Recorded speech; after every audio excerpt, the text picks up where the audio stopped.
Idioms, and idioms. Learning idioms are quite crucial, important to speak English language just like a native speaker. It has a very important role in your speaking proficiency and also in your listening comprehension. And that's why, guys, in the next few minutes, I'm about to give you a few native and quite rare idioms, and that will help you a lot to make your sound more impressive and more like a native speaker. So let's jump into the video.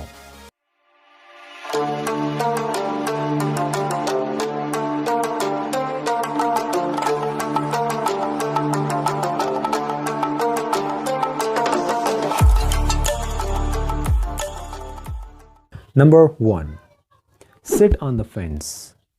Sit on the fence is our first ever idiom, and this means to avoid taking a side in a discussion or argument. If you don't know about the fence, that what is fence? So this thing is called the fence. And if you sit on the fence, so this means you avoid taking side in a discussion or argument. It could be about anything, but you don't want to be the part or be the side of that discussion. Example sentence. Let's imagine you have two friends, Mark and John. Mark says, I love Trump. But at the other hand, John says, I hate him a lot. And you are also sitting here. Then they ask about your prerogative, that what's your prerogative about these statements? Like, what's your prerogative means what's your opinion. They want to know your opinion about these statements. And you say, well, I understand both point of view. So this means that you are sitting on the fence here because neither you are taking John's sides nor Mark's sides. You are sitting on the fence. You don't want to be the part of this discussion or this argument. So to sit on the fence means to avoid taking side in a discussion or argument. And I hope it's clear now. Number 2. Burning a candle at both ends, or to burn a candle at both ends. Both has the same meaning. And this means to struggle or to work hard. Like if you burn a candle at both ends. So this means you wake up at the crack of dawn, early in the morning, just because you have to do a lot of work. And then you struggle all day long. The entire day you work hard and go to bed late night. So you burn a candle at both ends. You struggle a lot, you work hard. For instance, you should burn a candle at both ends if you really want to get ahead. So in this sentence, you should burn a candle at both ends. This means you should struggle and work hard if you really want to get ahead. Get ahead is a present verb, which means to get success. So you must burn a candle at both ends if you want to have a successful life or if you want to live a successful life. So it is important, it is uttermost important to burn a candle at both ends. So I repeat, guys, to burn a candle at both ends. This means to work hard. Like it simply means to work hard. If you want to become a fluent English speaker, you have to burn a candle at both ends. Number 3. To feel at the top of the world, or maybe over the moon. Here we have two statements, but both has the same and quite captivating meaning. This means to feel extremely happy.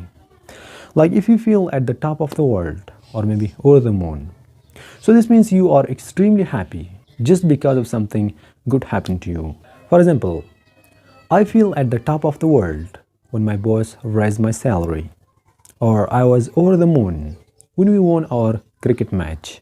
And right now, I'm at the top of the world, or I'm over the moon.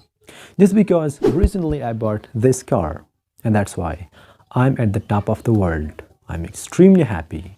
And I recommend all of you guys to stop saying very happy, happy, or extremely happy.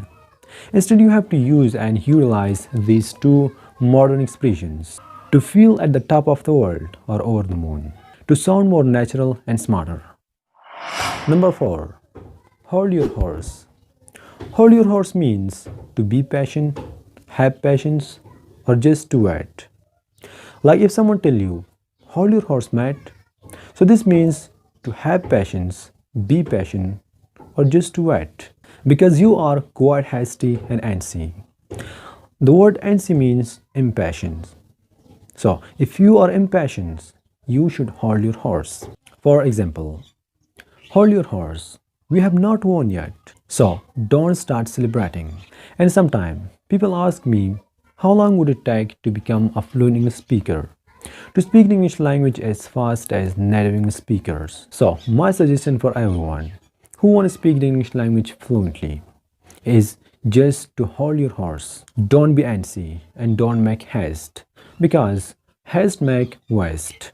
Everything takes time, work, struggle. So just practice on a regular basis, consistently, and gradually at the pace of time, you will get the better of it.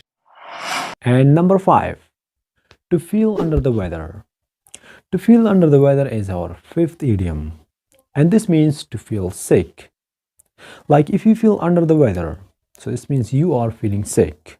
Or maybe if your friend is feeling under the weather, so this means he is feeling sick. He's not well.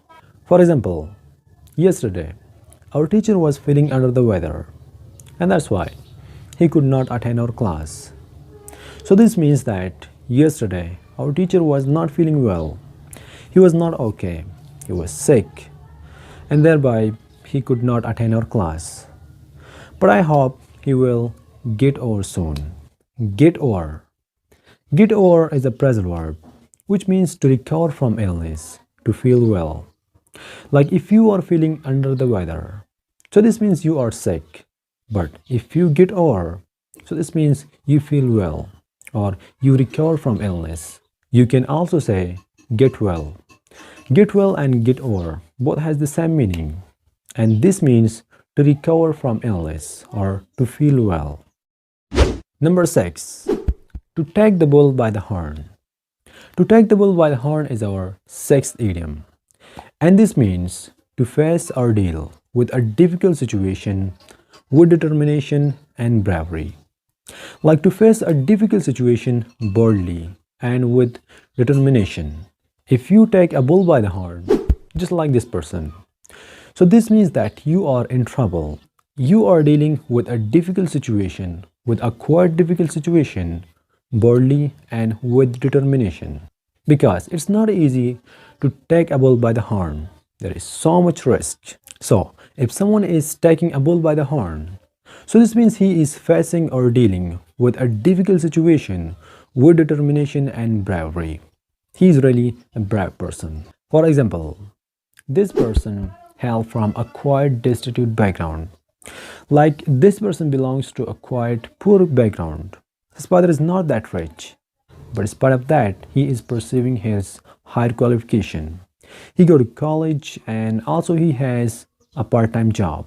So he have to attend his classes, also go to that part-time job, which is quite difficult situation.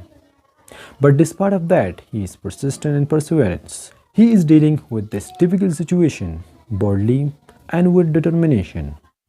So I can say that this person is taking a bull by the horn because he is in a quite difficult situation. He has to pay everything out of his pocket. He pay his own money for everything. And I can say that you are also taking a bull by the horn because you may have got your school, college, or maybe university, and you are also learning the English language. So you are taking a bull by the horn because it's not easy to burn a candle at both ends.